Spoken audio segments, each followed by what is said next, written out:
Let's talk about China and population. First, I'm going to show you charts which indicate where the world is today. Then we're going to start talking about how China is approaching the population issue. So here we have a chart, and what it shows is that in 1972, we were just under 4 billion people.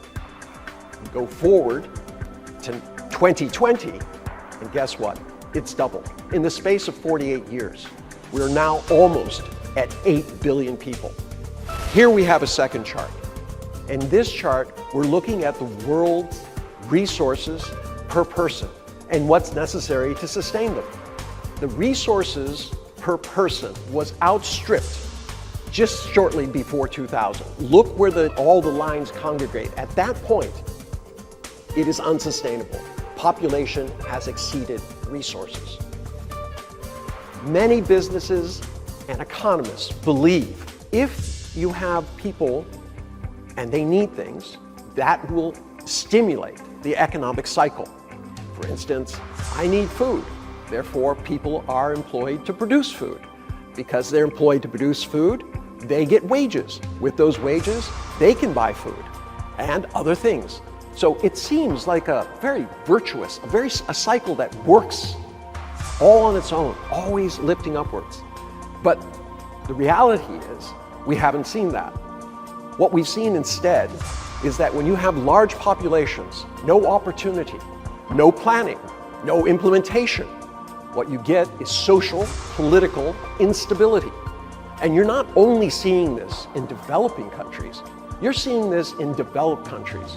Look around. Canada, the United States, Brazil, all are facing these kinds of issues.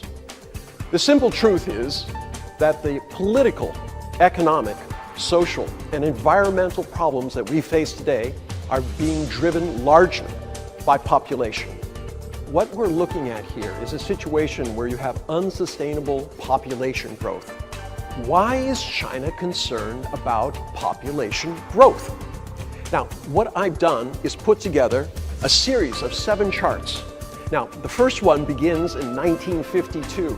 And if you look at it, it's what we call a Christmas tree shape. This is the natural shape that you want for your population. Very smooth, it starts out. There is, of course, some mortality, but it's very, very smooth going up to the top where, of course, there's a limit on human life. When you start looking at the rest of these charts, as we go through them, you'll see that there have been distortions. I mean, this kind of Christmas tree things where you have branches going out. This means that the population was changed. Why? China had to do this. All of the things that China has achieved in terms of making its people more prosperous, giving them opportunities, creating the society and the economy that you see today was based on some very, very painful, hard sacrifices where people only had one child. So, going back again, what is China trying to do?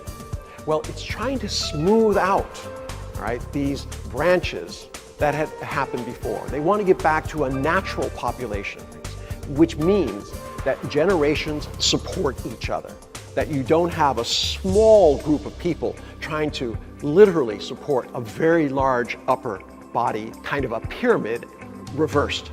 So this is what China's doing. It's not about forcing people to have 3 children. It is about allowing people to have 3 children because if they want it, it is permissible, and this is what China is looking for, giving people the opportunity to do something which is good for society, but not forcing.